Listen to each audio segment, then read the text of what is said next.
So I got my updated paperback copy of Through the Eyes of a Servant in the post the other day, and I thought we'll do a quick video on how KDP actually structures books for its customers. So you can see from the front cover we've got the title, my name, and then the lovely piece of art done by Ritika Rahela, who was my illustrator. If we move on to the back, we've got a picture of me and a very nice looking blurb. I was conscious first that it wouldn't be big enough, but it's definitely big enough. Now, if we take a look at the first page, we have the title and the copyright, and we move on to the contents.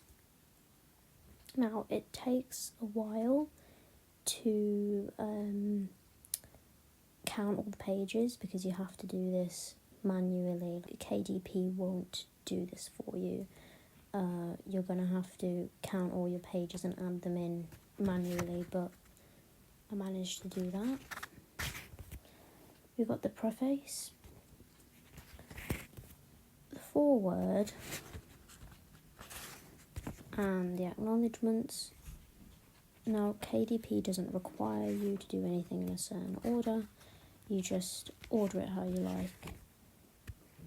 Now we have a map of the Ethel Manor, which I thought would be quite quirky, so readers can look back at this map at various points, especially when Thomas and Paula are going through the manor or on the estate.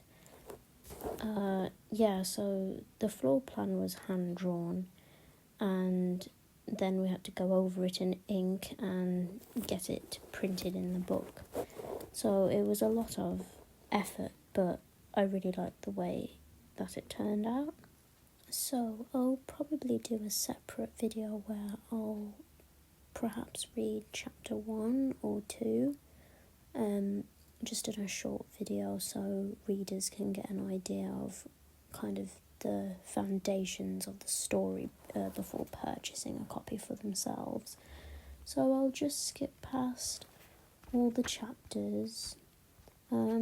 The chapters themselves range, I believe, from 10 to almost 30 pages each. There might be more, but if I go all the way to the back, we will get to the closing notes. Oh, before the closing notes, actually, there are 2 bonus stories, one called Teacups and Bonbons, and the other called I Found Her at the Port, which give insight into secondary characters that we meet throughout the whole novel. After the bonus stories, there is also a sample which gives readers an insight into the prequel, which is in development now. So if I skip past that, because we don't want any spoilers, then we have the closing notes. I am going to skip the last page as a surprise because there's quite a big spoiler on that back page. But yeah, all in all, I'm quite pleased with the way KDP has structured everything. Of course, it's more down to us as the writers. We have to make sure that everything is in a certain order. But there are various guidelines on KDP that you have to adhere to, like font sizes, resolutions for any pictures you're putting in. All in all, I do recommend KDP for those writers who are struggling to find traditional publishing houses or routes. And if you haven't read Through the Eyes of a Servant yet, I highly recommend it because I had such a wonderful team working with me on this project. So it is their work as much as it is mine.